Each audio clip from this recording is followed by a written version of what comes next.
Bonjour et bienvenue dans cette nouvelle vidéo. Je vais vous présenter une nouvelle stratégie de trading. Je vais vous montrer comment l'utiliser pour faire du profit. Comme d'habitude, si jamais vous n'êtes pas abonné à la chaîne et que cette vidéo vous plaît, n'hésitez pas à liker, commenter, rejoindre mon Telegram. Cela m'aidera à faire évoluer la chaîne. Nous allons d'abord commencer par installer le premier indicateur. Donc vous allez en haut, dans Indicateur, et vous allez chercher CM Williams VIX Fix Fine Market Bottom de Chris Moody. Du coup, c'est un indicateur qui est sous forme d'histogramme, comme on peut le voir ici, avec des barres vertes et des barres grises. C'est un indicateur qui va détecter la volatilité du prix, et donc plus on a des barres vertes importantes, plus la volatilité est élevée. Alors qu'à l'inverse, si on a, par exemple ici, de toutes petites barres grises, dans ce cas-là, nous avons une faible volatilité. Les hautes volatilités en vert suggèrent un retournement haussier. Et les faibles volatilités, qui est représentée par de petites barres grises, sont des retournements baissiers. On peut le voir ici. Grosse volatilité, retournement. Et donc du coup, on a un rebond. Ici, baisse de la volatilité. On voit que le prix n'arrive plus à monter. Ça descend. Donc voilà comment fonctionne cet indicateur. Je ne vous conseille pas de l'utiliser tout seul, même si ça pourrait fonctionner, parce que dans certains cas, ça fonctionne, mais dans certains autres cas, par exemple ici, nous avons des barres vertes avec une volatilité supérieure. Même si, voilà, on peut quand même considérer que c'est pas suffisant. Eh bien, du coup, si vous auriez mis un long ici, eh bien malheureusement, ça aurait fait une très grosse chute derrière. Donc, pour résoudre ce problème, nous allons utiliser un deuxième indicateur. Ce deuxième indicateur, vous allez dans Données techniques et vous allez tout en bas dans la partie S. Et vous prenez ici le stochastique, le simple, hein, pas le RSI, juste le simple. Voilà. A noter que pour le Williams VIX Fix ici, pour l'indicateur là, on laisse la configuration de base. Hein, donc elle fonctionne très bien, on n'a pas besoin de la bouger. Par contre, pour le stochastique, il faut quand même savoir que on va modifier la configuration parce que là c'est un petit peu le bordel, c'est pas très lisible. Donc on va modifier ça. Et l'indicateur stochastique mesure la vitesse et la direction du prix pour détecter les surachats et les surventes. Donc ça fonctionne un petit peu comme le RSI, sauf que ici, on est à 80 pour le surachat et on a à 20 pour la survente, au lieu des 30-70 du RSI. Et pourquoi il fonctionne de la même manière que le RSI? Tout simplement parce que ce sont deux indicateurs oscillateurs qui aident à repérer les renversements de tendance. Bien qu'il existe quand même une petite différence entre les deux, c'est que le RSI, lui, mesure la force du prix en comparant les gains et les pertes sur une période donnée. Alors que le stochastique, lui, compare le cours actuel au plus haut et au plus bas d'une période donnée. Donc le RSI, c'est pour la tendance globale, et pour le stochastique, c'est pour la réactivité plus rapide de l'indicateur. Ceci dit, il faut quand même garder à l'esprit que le RSI, lui, il est plus fluide, donc il est idéal pour confirmer une tendance, parce qu'il donne moins de signaux.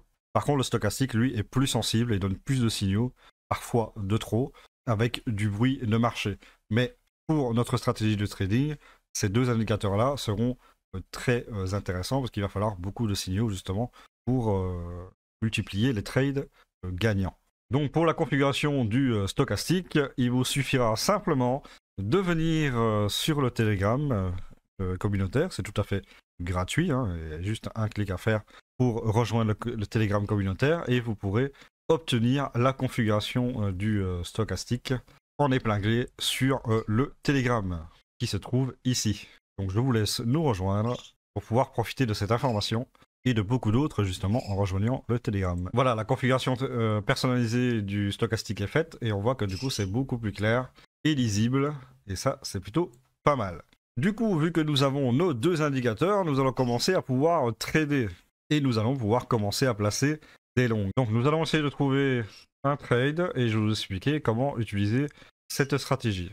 Voici donc une configuration tout à fait intéressante pour prendre un long. Pourquoi?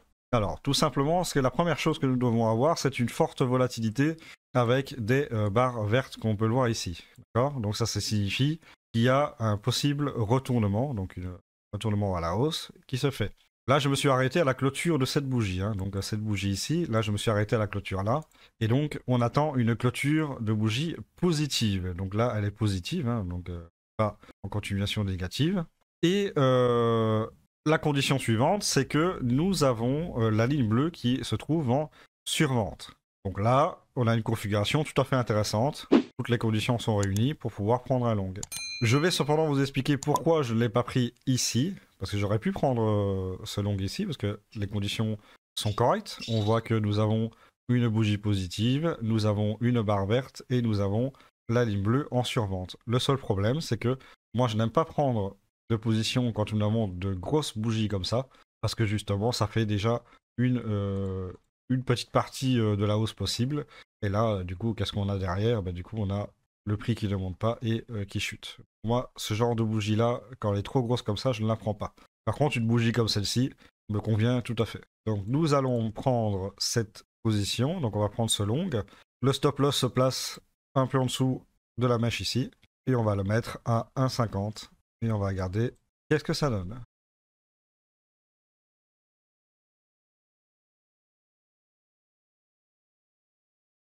Et c'est gagné. Voici donc une nouvelle configuration intéressante. Nous avons notre bougie positive. Certes, c'est une assez grosse bougie, mais par contre, on voit que c'est une bougie où il y a eu une mèche. Et donc, ça a été fortement racheté. Donc, ça m'indique quand même qu'il y a une forte possibilité d'avoir une hausse par la suite.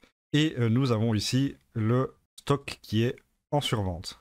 Donc, qu'est-ce que nous faisons? Eh bien, nous allons placer notre long à la clôture de la bougie. D'accord?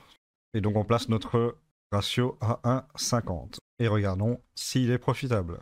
Ouf, ah oui quand même. C'était pas loin là. Hein. Ok, bon il est profitable mais il a fait peur hein, ce trade. Hein. Là, il a fait peur. Hein. Donc c'est pour ça que c'est important quand même de le mettre en dessous de la mèche quand même. Hein, le stop loss. Donc il a fait peur ce trade là mais il est quand même profitable. Donc voilà, vous avez vu comment ça fonctionne au niveau des longues. Ça fonctionne toujours de la même manière.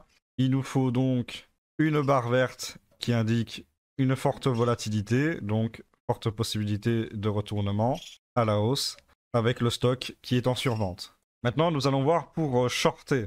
Alors pour shorter, il faut quand même considérer que ça reste quand même assez difficile de shorter avec uniquement ces deux indicateurs. Donc je sais que pour les versions gratuites de TradingView, vous pouvez utiliser que deux indicateurs. Donc vous pouvez utiliser globalement les longues. Après, pour short, ça reste difficile parce que ici, voilà, il y en a une forte baisse de volatilité. On aurait pu ici, à la limite, faire un short, mais est-ce qu'il l'aurait pris? Je ne le sais pas, et ça reste quand même assez compliqué d'identifier les tops de marché. Donc là, globalement, l'intérêt de cette stratégie, c'est de pouvoir identifier les bottoms de marché et les tops de marché. Et pour savoir les tops de marché, on va utiliser un troisième indicateur. Donc vous allez dans Indicateur, et là on va utiliser le CM Williams, celui-ci, le VIX Market Top and Bottom de Harold Stone. Donc on va utiliser celui-ci. On va tout de suite le configurer parce que en gros ça inverse les couleurs. Donc là, le rouge correspond au vert ici, donc c'est pas ultra top, ultra intuitif. Donc on va changer le style et on va ajouter le vert ici et on va mettre le rouge ici. Voilà, comme ça c'est beaucoup plus intuitif. Alors du coup, globalement, qu'est-ce qui se passe? Eh bien du coup, globalement, celui-ci va vous indiquer les tops de marché qui se trouvent en rouge. Alors, dans l'indicateur du dessus, vous voyez que les barres vertes ici correspondent aux barres vertes du haut. Donc ces barres vertes là correspondent à ceci. Okay, et les barres rouges signifient le possible top de marché. Ok, et c'est ça qui va nous intéresser pour pouvoir short. Regardons cette configuration ici. Donc nous avons la ligne bleue ici qui est en surachat avec une volatilité très faible qui continue de baisser. Donc cela suggère un retournement à la baisse puisqu'il n'y a plus assez de volatilité pour continuer la hausse. Et nous avons ici des barres rouges. Donc toutes les conditions sont réunies pour prendre notre position short. Nous venons ici et nous allons mettre à 1,50 notre trade et voyons si cela est profitable. Voilà, du coup le short est passé comme vous pouvez le voir. Donc ça fonctionne de cette manière-là. Cet indicateur-là, ici, va nous permettre en fait de pouvoir obtenir les barres rouges qui nous sont nécessaires pour identifier des shorts. Ici, pour un long, nous devons attendre donc notre bougie haussière qui est clôturée. Donc, attendons cette bougie. Et voilà, regardez, nous avons notre petite bougie haussière là. C'est pour moi, je pense, suffisant. Nous sommes bien en survente. Nous sommes avec une volatilité élevée qui suggère un retournement. Et nous avons les barres vertes ici, qui confirment notre position longue que nous allons mettre ici et qu'on va placer à 1,50 encore une fois. 1,51, c'est pas très grave, c'est pas pour 1. Donc voilà, voyons si ce trade est profitable. Et il l'est. Encore un trade gagnant. Voilà, donc vous savez maintenant comment il faut faire pour long et shorter avec cette stratégie de trading qui, a priori, a l'air de plutôt bien fonctionner, hein, comme on peut le voir dans cette vidéo. Du coup, ce sera tout pour cette vidéo. Merci de l'avoir regardé. N'hésitez pas à commenter, liker, vous abonner à la chaîne. Et nous, on se retrouve pour une nouvelle vidéo.